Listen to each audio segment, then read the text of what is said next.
Anim ang naaresto sa isinagawang buy-bust operation kung saan nasabat ang baril at halos 70,000 pesos na halaga ng hinihinalang shabu.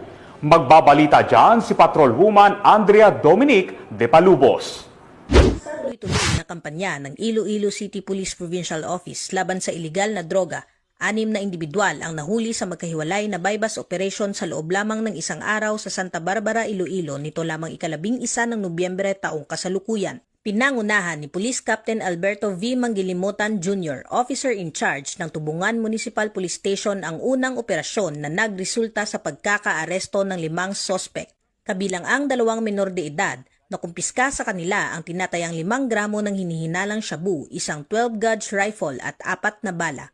Samantala, sa hiwalay na operasyon ng Saraga Municipal Police Station na pinamumunuan ni Police Lieutenant Vincent D. Garcia Jr., nahuli rin si alias J.R. Putol, isang 41 taong gulang na tricycle driver matapos makuhanan ng 5 gramo ng hinihinalang shabu. Ang kabuuang halaga ng mga nakumpiskang droga ay umabot sa halos 70,000 piso. Patunay ng determinasyon ng kapulisan na sugpuin ang kalakalan ng iligal na droga sa lalawigan. Ang mga naarestong sospek ay kasalukuyang nasa kustudiya na ng pulisya at sasampahan ng kasong paglabag sa Republic Act 9165 o ang Comprehensive Dangerous Drugs Act of 2002 at Republic Act 10591 o ang Comprehensive Firearms and Ammunition Act. Samantala, ang 2 menor de edad ay nasa pangangalaga ng Municipal Social Welfare and Development Office para sa wastong disposisyon. Sa bawat matagumpay na operasyon, muling pinapatunayan ng Police Regional Office 6 ang kanilang tapat na serbisyo at malasakit para sa mamamayan. Patuloy silang magsisilbing sandigan ng publiko tungo sa isang ligtas, maayos at drug-free na Western Visayas.